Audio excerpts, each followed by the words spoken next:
So let's get into what this is. So essentially, this is episodic. It does not have, it's compartmentalized episodic. It does not have a through story from beginning to end like a lot of modern TV does.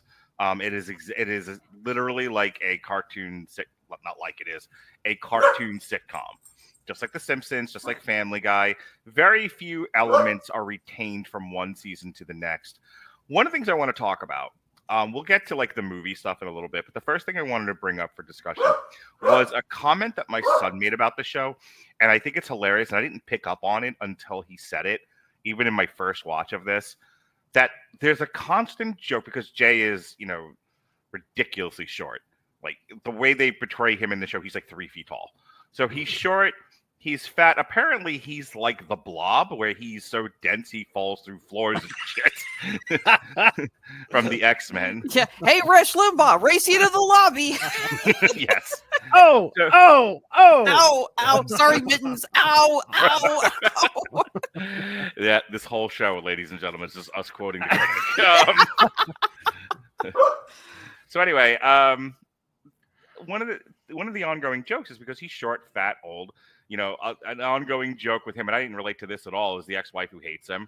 Oh. I didn't relate to that at all. No, I don't.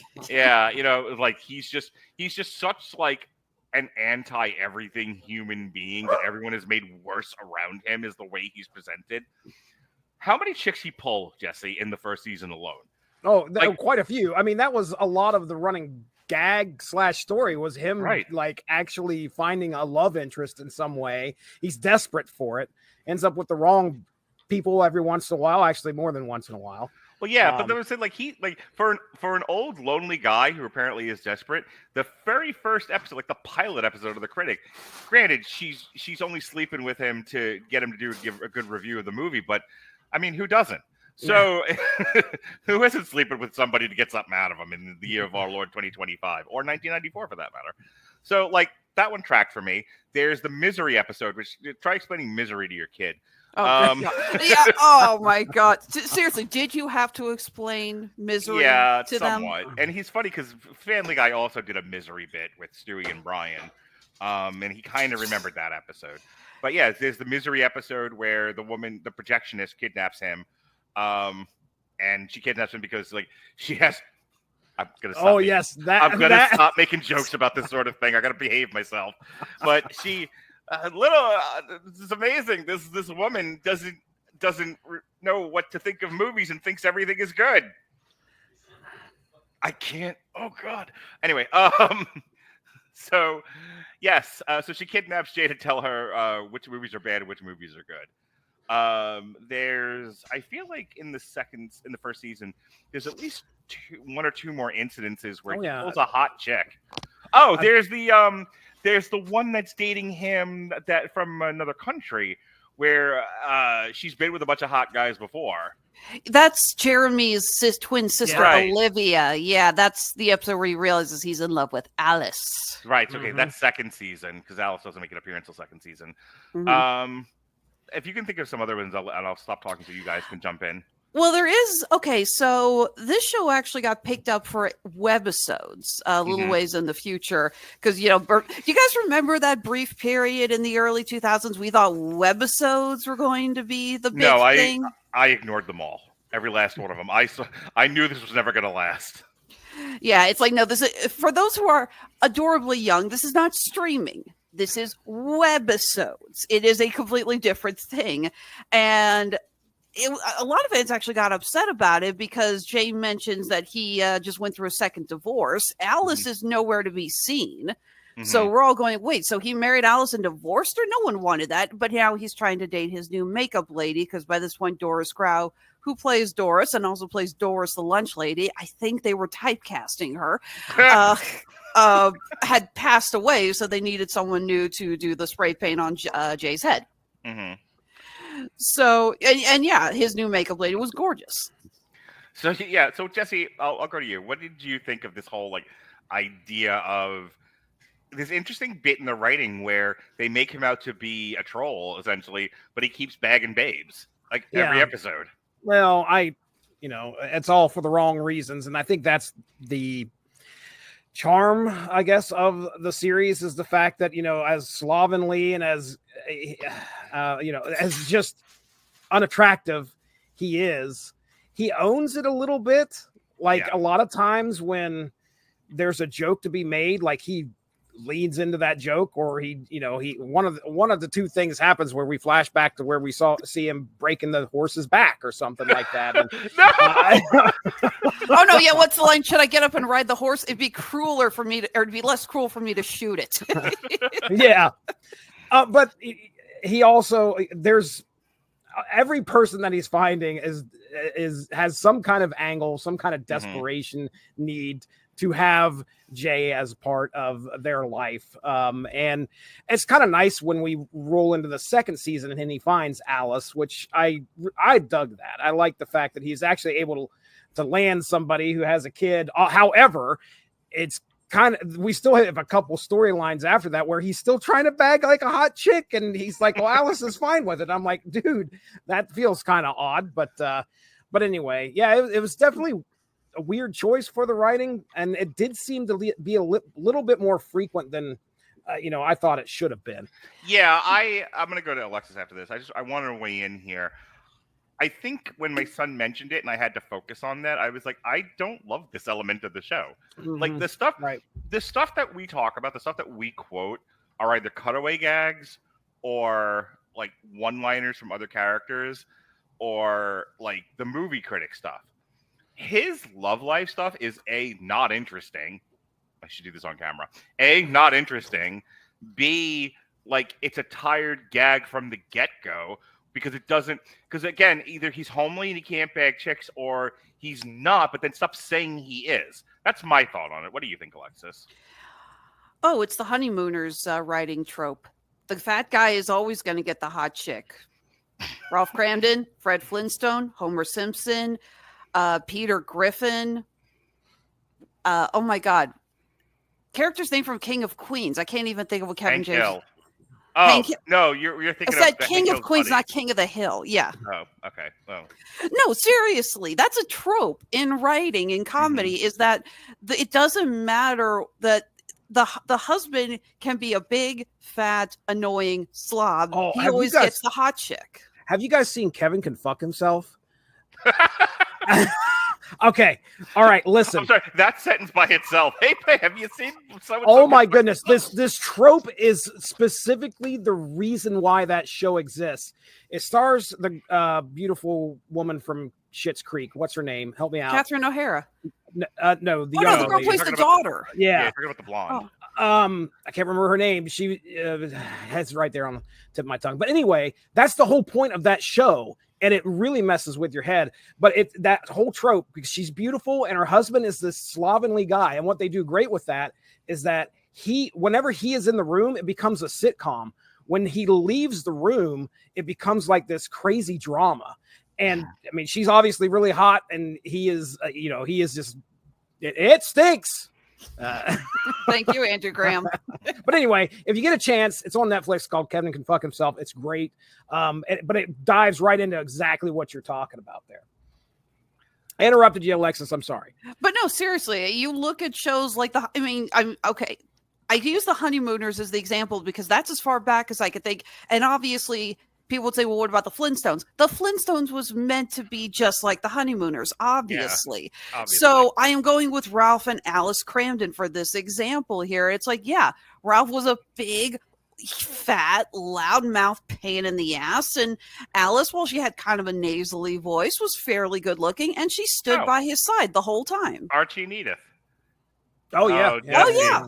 I mean, Edith. By the way Glenn Miller played. Edith has her moments. Yes. So, but yeah, I'm calling it the Honeymooners trope. That okay. The fat guy, as long as he's funny, is going to get whatever hot woman he wants. Did the dating stuff grate on you? Like, I think the point that I'm driving home is because it's kind of disjointed in its presentation. The way you're saying it, it's following a trope. But I I'm thinking back to like what I've seen of the Honeymooners. I don't know if they always made such an issue out of the fact that how did Ralph get Alice. Thank you. How did Ralph get Alice? The way they do with Jay, where everybody on Earth is telling him he's terrible and he'll never get women, and then he does.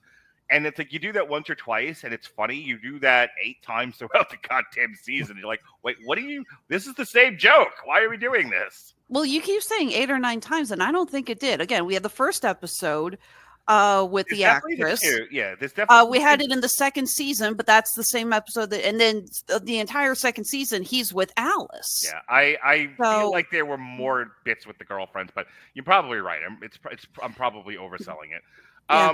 I mean, there was a lot of times where, I remember, what is it, the screenwriter episode where this girl comes in wearing, Sabrina Carpenter style, just wrapped in a towel. She goes, I just read the script in a tub and I want to know more about the man who wrote it. And what does Jay say? Well, shrimp gives me gas. Yeah, that's it. I've heard enough.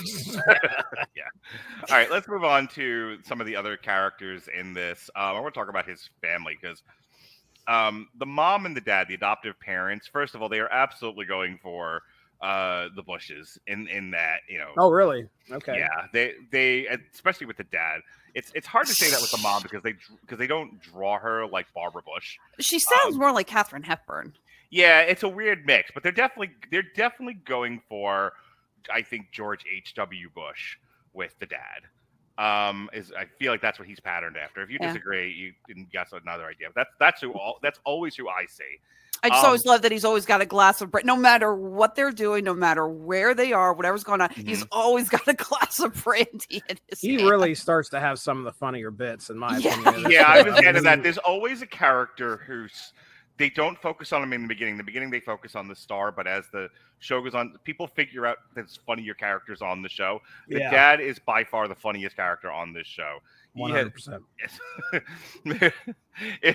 My favorite episode of The Critic of all time is the Pulitzer Prize, the Pulitzer Prize one, because that's so damn you Hollywood. Where he reads his criticism, which is essentially, if the movie stinks, just don't go. Prescient, to say the least. And the father sees him and he goes, if the movie doesn't, or the movie stinks, do-si-do. Yeah, the movie stinks, do-si-do. And the fucking butler, the man left, sir. I die every time I see that. But yeah, the father.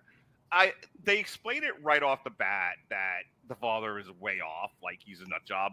Yeah. And I think because they didn't want to lean too much into mental illness, though I think his wife goes like we tell people he got hit on the head to just explain his personality.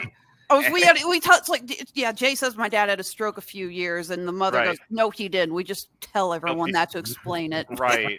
But again, he later on, I think in the second season, they do a thing where they get trapped on an island, and he turns all the monkeys. Yes. Right. It's like he's the most sentient, or he's the most smartest guy for the longest time. Then I'm like, what happened here? At least he turned a corner, and then Jay shows back up. They get him back, and he's back off of it again. I feel like the comments are very thematic tonight. Let's see how many it stinks we can get before the show's over. The one thing the show's known for. But no, talking about the dad, I just gotta say this. I introduced the show to an old friend of mine.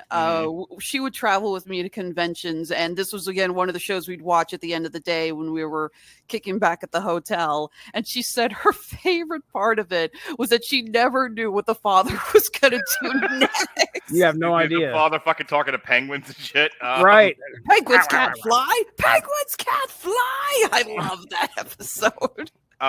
In the second season, the opening credits, they have a bit where they push a cake into it's Jay's birthday, and his father pops out of the cake, and it says Mr. 1937. Yeah. I fucking die every time. Yeah, nice little callback. But yeah, I think the father is really, really funny. The mom, I didn't think I was gonna like, and it was funny because you watch something when you're 14, 18, 22, it changes when you're almost 50. I can guarantee that. So I don't remember hating the mom the first time around. I don't think I focused on her as much. She was kind of like Duke or Doris. She's just kind of a foil for Jay, and I didn't pay that much attention to it. Thinking about the Critic before I watched it again, I was like, I think I'm going to hate the mom character. Yeah, she's not a good person. But here's the thing, like, they were very careful to not make her completely unlikable. So, like, for example, and I really like this episode because it deals with, finding purpose in life in your golden years. So something that a lot of people struggle with is kids, empty nest, kids leave the home.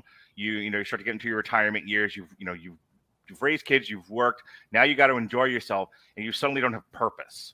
And you're like, what do I do with my life other than get depressed and do drugs? And that's what she's struggling with. And then she decides and the gags where she's trying different things is funny. But then she writes a book, and she basically uses Jay as the character, and it's like the fat little pig. Fat little pig. And Jay's like, what the fuck? Because people realize it's him. So they're just like, you're the fat little pig. And when she despite her success, when she realizes she's hurting Jay, she stops. And she kills off the character, and she's like, I was doing this to give my life meaning. I wasn't doing it to hurt you. And when I realized, I was like, she's more obtuse than she is mean. So what did you think of the mom character, Alexis? They really did a good job balancing it. They couldn't show these characters as just completely cruel to Jay because they are supportive. He does love them, clearly. Mm-hmm. I do love also his sister, Margot. Mm-hmm. He has a really close relationship with her, absolutely loves her. When she has to go to the debutante ball, she says, fine, if I'm going, I'm taking my brother as my date. Mm. I found a guy for you. He bleeds. He's blue blood. And I do love that, Jay's able to go back and talk to them. And there's a couple of again, his father is the funniest character on the show, but there's a couple of episodes that it really shows just how caring his father is. I like the marathon episode where he's actually helping train him for the marathon and running with them. It's like, what's Lance like? I think you've got the heart of a winner. Now, remember, don't sniff the other dog's butts. There'll be time for that later. Right. I'm not a dog. Jay, anything else on the family, Jesse, before we move on? Oh, you talked about the mom. I mean, I that one episode where him and his mom have the falling out, and she ends up in the hospital because she has a broken heart, and then the doctor goes through and tells everybody else they have some kind of fake injury. But you just have, I say, it's like you're suffering from puppy love. You have a bad case of the blues, something like that. Right. But I remember watching that episode and going like, man, she is mean to him. He's adopted. I mean, we talked. I think we mentioned that already. Yes, but Butler mentions it every time he sees it. Hello, adopted Master Jay. Right. Left. And I got to understand the statement that she's a little bit obtuse. She doesn't really know how to show love and affection. They are very blue blood waspy people. Right. And sort of the low hanging fruit, and the way these people are written. Like if you've ever watched The Crown, it's like, let's distill The Crown into the worst fucking stereotypes and then turn up the volume and rip the knob off. And rip that's his knob off. Rip the knob off. You want to get it on this, Alexis? No, you two are doing a perfectly fine job. I don't need to intercede. All right, yeah, but you're right. Like they're just so over the top with that kind of obtuse blue blood waspy portrayal. Right. But again, Alexis mentioned the relationship with the sister, which I thought was one of the more, heartwarming parts of this show. Mm-hmm. To watch him kind of like they both care for each other. They both kind of watch out for each other. That was pretty nice. So, it's a strange family for sure that he's come from. He was almost Doris's son. But not the case. That's a great transition into the work characters. So you have Doris, the makeup lady, and then you have Duke, who is obviously Ted fucking Turner, which is hilarious to me because they actually reference Ted Turner. Like Duke's Philip Broadcasting is competing with Turner with TNT, so like they're rivals. But Charles Napier is clearly doing his best impression of Ted Turner. And I love the Duke character. He is so fucking funny.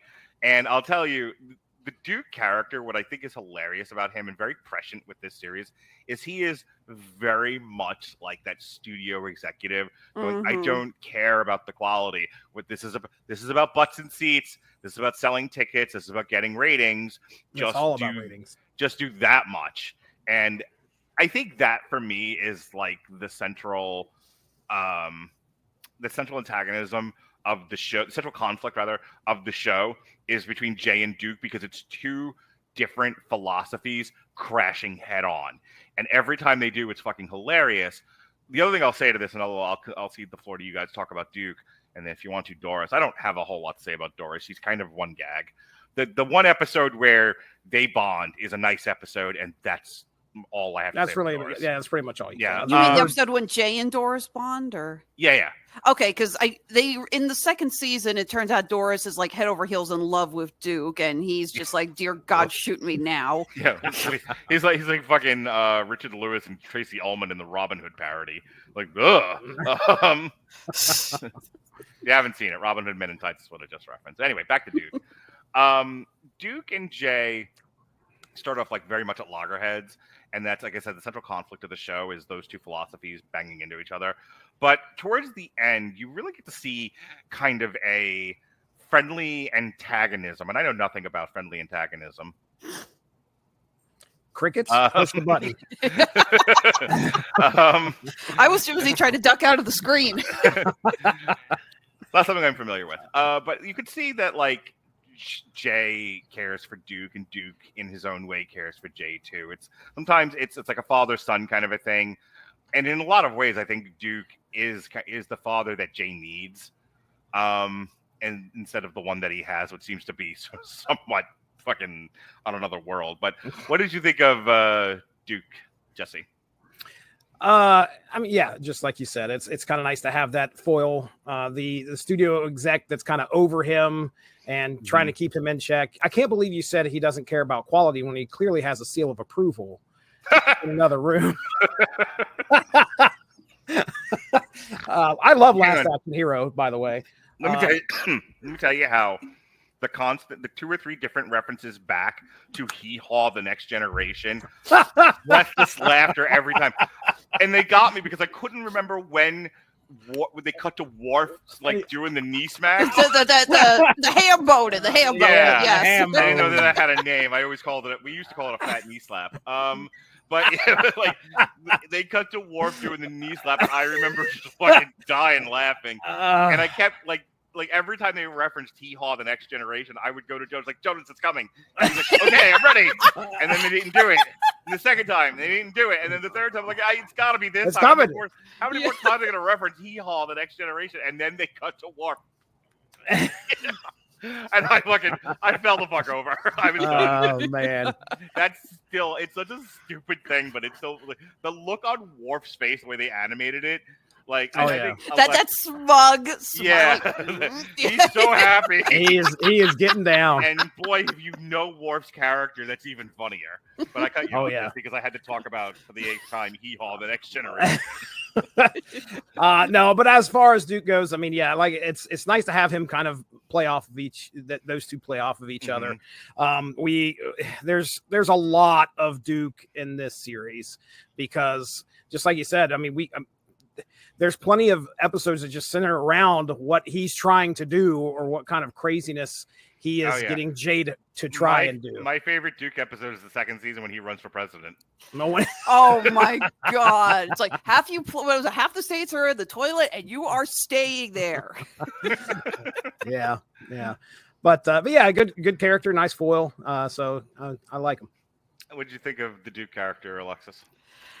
Well, he's a good line pusher in that he's kind of the one who does start a lot of the plot. He's the one who has to explain to Jay, it's like, your ratings are in the toilet. You got to do something. And that's what usually jump starts. Isn't it one episode he's working with a shoot bear instead of a working bear? Yeah, he's like, don't worry. He's trained to stand there. And I love it. He's got the country bear mock-up in his office where the bears who sing for Duke do not. Yeah, I figured you'd laugh at that. Of course I would. There's a bit where everyone's like chasing Jay, and they're like, "Get him!" And then then they cut the joke, "Make him squeal!" And they had to do the joke twice because in case you missed the Deliverance reference, take two. In case you missed the Deliverance reference the first time, they made sure they leaned into it the second time. Mm-hmm. Now, I will say the second season started a gag where, I don't think it was the second season, but I know it started later on that Duke thought Jay was gay. I was okay. Yes, I wanted to get there, but I wanted. Yeah. I didn't know if you had anything else to say about Duke, so we'll just get into it. No, I was just gonna say I'm glad. I hate to say it because I wish the show had gone on longer, but at the same time, it's like thank God that joke stopped when it did because that could have gotten so old so fast. Mm-hmm. I was gonna say I think a lot of the Critic still plays, but I'll tell you, every time he did the "I'm not gay." One, I could hear the Red Letter Media guys going, "Who's got a case of the not gays?" And every time they did the "I'm not gay" thing, I would look over at my daughter, who was just rolling her eyes out the back of her head and down. Of course, she was. And it made me think. I don't want to be this guy, but it did. It is Pride Month after all. I did want to take a moment and be like, that joke. I still think it's funny, but I'm like 100. But I don't think it's aged well at all. I'll agree. Not even in the slightest. And that's another thing to remember. This is a show from the 90s. Yeah. It's like back then. It is kind of baffling to talk to people who were born after the year 2000. Mm-hmm. And they see the jokes that we grew up with. I still remember there was an article talking about Friends. Mm-hmm. And the episodes when Matthew Perry and Courtney Cox's characters are getting married, and Matthew Perry's dad is a transvestite mm-hmm. or whatever, and it's played up exactly like a transvestite in the 90s is going to be played up. And people are watching this nowadays going, it's like, what the hell? It's like, didn't you people realize what you were doing? And we're like, no. We didn't. We were idiots. It's like you constantly learn and grow. We constantly change. In 10 years, we're going to look back at some of the jokes we're making on this show, and we're going to go, oh, dear God, what the hell were we thinking? Well, I won't, but the rest of you will. But I mean, course. look at where we came from. Look at like the 70s going into the 80s, like Three's Company, which I reference constantly because I'm 100. That show's whole premise was who's got a case of the not gays. Bosom buddies, two guys dressing up as women so that they can get a cheaper apartment. Remember that one, Jesse? Remember Bosom Buddies? Oh, I remember Bosom Buddies. That was Tom Hanks, and who was the other guy? I can't remember the other guy, but it was just Tom Hanks. Wasn't it the dad from Home Alone? Maybe. No, all I know is like a blonde. It was like the same blonde guy that always looks like Bo Duke from not Ricky Schroeder, but maybe might as well have been. John Schneider. Ricky Schroeder, John Schneider, Hachi Machi. All the same guy. Hollywood's cloning factory. That's okay. The other night I was like Dane DeHaan, Leonardo DiCaprio, somebody Bill. I was like, they're all the same kid. Anyway.